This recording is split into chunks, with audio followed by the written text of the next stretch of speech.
What is up, MFers? Welcome back to another exciting episode. Went and did a whole bunch of fishing this morning and earlier today. Absolutely whacked them, and so we decided that we're going hog hunting. I'm with your favorite Ozark wizard man, the Zark! Shake and bake. So we're fishing this other lake and we're catching a bunch of 4-pounders, which was amazing. It's obviously not a bad thing. But we saw this other lake on the map that looked really, really sexy, like this one, by the way.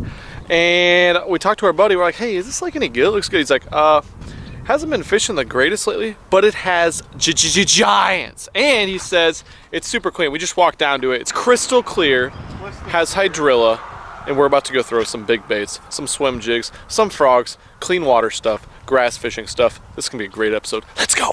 I'm on a mission, this is just the way it had to be. Can't be mad at me, cause I'm trying to feed my family. When you think of me, picture the sad little boy you know that's trapped in a grown man. And when you picture me, see me in the world full of fans, alone and far from his homeland. Crying in repetition, feeding this family, being the definition. All right, MFers, just got to our first spot, made a run down the whole lake, kind of checked out the entire lake. This looks totally different than anything we have seen before, though. We got a lot of shallow docks, a lot of main lake docks, and Joe just pulled up a bunch of beautiful green hydrilla, so it looks like there's a lot of stuff to flip, a lot of stuff to swim bait, swim jig, stuff like that. So that's what we're gonna get to doing. This is the first time we have ever been to this lake, so we're just kind of breaking this down on the freaking fly. So it'll be a good lesson to how we try to break it down. I'll try to explain that as we go. Also want to give a big shout out to an MFer, JT, we just saw. We met him at the gas station. He came and shouted at us. We took a picture with him. JT, you're the man. We were in Dangerfield, I think it was, Texas. Yep. We've met people, I think, every single place that are MFers that we've gone to so far. So if you guys ever see us on the road, please do not hesitate to come say hi, take a picture, do whatever. And give us a shout. We'll take time to talk to you. We need to start signing old Whitey. Yeah, you meet us somewhere. You need to autograph old Whitey. Joe will keep a Sharpie up his in his pocket for whenever we may need it. Anyways, let's fish. Suppose we could get right up there, look for bedders too. Of course, the 2 lakes we've been to where we can actually see down in the water, they're done. Ooh, there's one right there actually. Small one. Yeah. I don't know if it's a bed. There's a little male up there though. Well, we got a male on a bed up here, guys. You might actually be able to see that one. He stands out real well. He's not interested though. Not a big problem. He's small anyway. But a good sign. We got a sign of life. There are fish in this lake. There he is. All right. On the board. Come here, Mr. D-Bomb Fish. Pow! That's a baby pow. Wait till you hear a big one. Nice little guy. Not a big one. He's all beat up. Looks like he's been... I swear, dude, I've seen that on so many of these males. I think it's because the females rough them up a little bit when they're on the beds, don't you? I'm serious. Rough sex. I got some rough sex. Make it hurt. Got him. Good. The Zark hooked up. That up ahead. I got it. A water dog fish. Joe's back here flipping his water dog. Hey, the hook works. Barely. Oh, you got the shit hook on still. Not a babe. There it is. On the board. Flipping fish. Can you explain the wiggling method that you're using? The wiggling? Yeah. How did you work it? I'll show you right here. Okay. You reach in here. Right. And you dig around for about a half an hour. Okay. Get one out. All right. So what do we got here? Oh God, he's fast. Go right up through the snout. Hook it like that. Boom. Dock flipping wiggler. Dock flipping R us. Got him. The Zark. That a babe.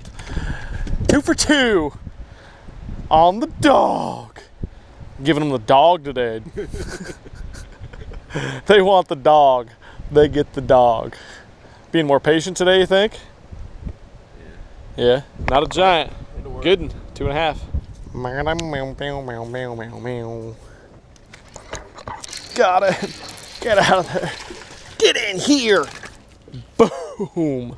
Something we haven't done the entire time since we've been down to Texas.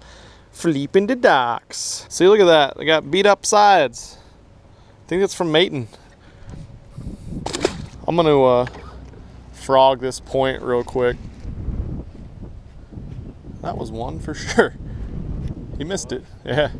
Stop the video real quick, MFers. As I'm editing this, I want to make notice of something, and that is the importance of angles when approaching big fish and just fish in general.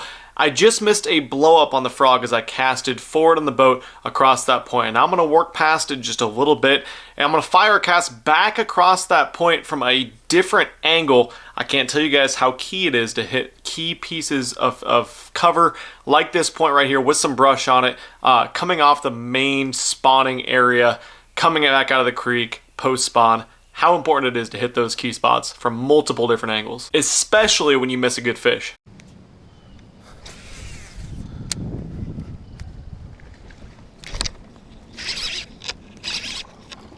Get out of there. Yeah, it is. Get in here. Yes. That's what I'm talking about. Okay, we might have a little frog pattern on our hands. Folks, we're about to head up to the next set of docks. And we're like, oh, let's throw a frog. He won the frog. Big guy. Boom. So when I made that video for you guys about rods, I was talking about having power all the way through the tip of a frog rod. And I said that this 7.5 extra heavy flip frog rod from 6 Cents Lures, look at this thing. This thing's got power all the way to the tip as far as you can go, and then it's just like a nice, slow, moderate action. I just pulled that fish, 4-pounder, all the way up and over that brush pile over there. Totally sick. I'll link everything I used for this frog fishing, dock flip and everything down below. But this rod has so much power. I was noticing that when I've been flipping with it, but oh man, throwing a frog with this thing, I think I've missed like almost 0 bites and just freaking driven that hook home so hard. I'll take it. Let's do it again. Jesus. Sorry about the audio, guys. There's a large cock up here. There's one.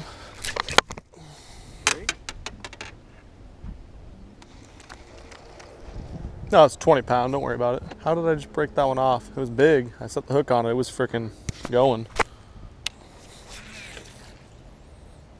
Drive like that. Ooh.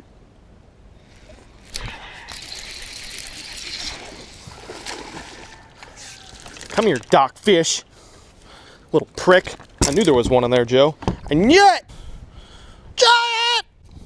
Alright guys, we just fished one entire cove, the large majority of it anyways, and we've done quite a bit of damage. This is what you can look for. I don't know if most of you are in the South. If you live in the South right now, great thing to look for if you're unfamiliar on a body of water is go to the biggest creek on the entire lake and go fish all the different types of cover. There was docks, there was brush, there was all different types of grass in here, and that was great because there was post spawners in here. I don't know if there's any spawners left, but post spawners. Get up shallow, throw some top water, flip some docks. Awesome thing to do. And we're gonna go fish some other stuff now. We're gonna go fish down by the dam. There's big grass mats. I found them on Google Earth. Google Earth is another awesome resource on a lake we've never ever been to. So, Zark, we can catch some? For treats. That looked big.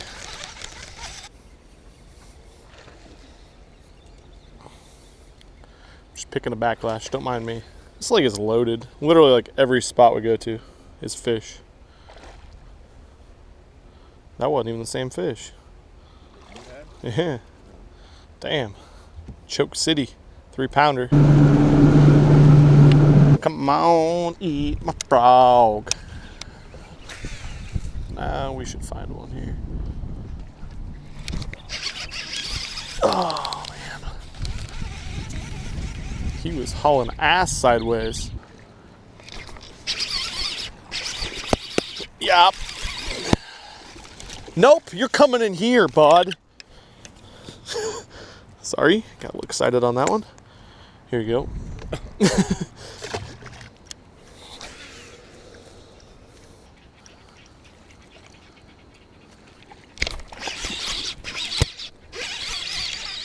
Come here, buddy. Yeah, take a seat. That's why you stay out till dark, folks. Pa-pow! Frog bites. He's a psycho. Get out of here. Come here. Get out of my hands. Ooh, there's the good grass. Get him, Joe. The good grass, he says. You call A little bit of the good grass, a little bit of the good bass. Well, Tejas, it's been real. Southbound tour out. Well, MFers, that is a wrap on the day. We ended up fishing 3 lakes, all power plant lakes today. Hopefully you watched the last video. We absolutely crushed some big ones in that last video on a big swim bait. But this lake, like I said, was one we had never been before. We haven't been to these down here a whole lot. Anyway, but this one we had never been to before. We just heard good things about it. So we kind of fished around, and we were lucky enough that we actually caught some solid fish. We didn't catch big wand, but regardless, super fun time. Got on with a frog. It seemed like, I don't even know what type of grass that is, where it's like a leaf on deer top. Tongue. Deer tongue? Yeah, I've heard it called a bunch of different things. Deer tongue, I can't remember what everyone else calls it in Mississippi. Steer dung. Deer tongue and steer dung. That's exactly what it's called, I think. But wherever we found that, good frog bite. Any docks that were on kind of deeper channel swing bank type deals, they were on those flipping. The Zark caught a couple flipping a water dog, a live water dog. And I think that's a really cool thing, flipping live bait like that. Once again, not the most sporting thing, but I love to see how fish react to live bait and artificial lures and how they compare. We were kind of talking about, I'll kind of go off on a little tangent. We were talking about earlier, and I was saying, man, it's illegal to use live bait in tournaments, but what about pre-fishing with those things? And Joe made the point that would make sense, but it wouldn't necessarily help you that much because you can't cover very much water when you're flipping it into a dock and have to let it sit there and wait. And that's probably true. I think I got more bites on my D-bomb than you probably did total on the live baits. So I guess that kind of bodes well for that little challenge. But unfortunately, we're heading home, leaving this beautiful weather. Looks like the weather tomorrow is less than favorable. Everywhere we've looked is like 30 degrees with a 25-mile-an-hour straight wind and rain/snow on the way back. Even here, it's supposed to rain all day tomorrow and be like 45. So this may be the end of the southbound tour. Unfortunately, we didn't get any absolute slaunch donkeys. Lost the slaunch donkey. Lost an absolute donkey. We're, as with many fishing trips, we're gonna go home with more fish stories than we are slaunches caught. But like I always tell you guys, that's what keeps us coming back as fishermen. If we caught all the fish all the time, big fish every time, we wouldn't appreciate it as much. Next time, hopefully we do get them. But it was an amazing time here in Texas. As always, amazing time with the main MFer, the Zark. Stay tuned. Tournament season's coming up. Coming soon. So many people asking about tournaments everywhere I go. Down at the Classic, at the swap meet we were at, everyone's asking when the tournament season starts. We're just going to kind of bounce around, fish a whole bunch of different types of tournaments this year. Team So Shake and Bake will be out and about. Cashing checks. And wrecking next. And wrecking next. Pow, pow! Anyways, thank you guys so much for tuning in. If you could, comment down below your favorite part of the Southbound Tour Part 2. Let us know what you want to see next time, where you want to see us go. But that is it, guys. Thank you so much for watching. Cue myself. I'm not sorry. I can't help this love like mine. I'm not sorry. I can't stop with a love like mine.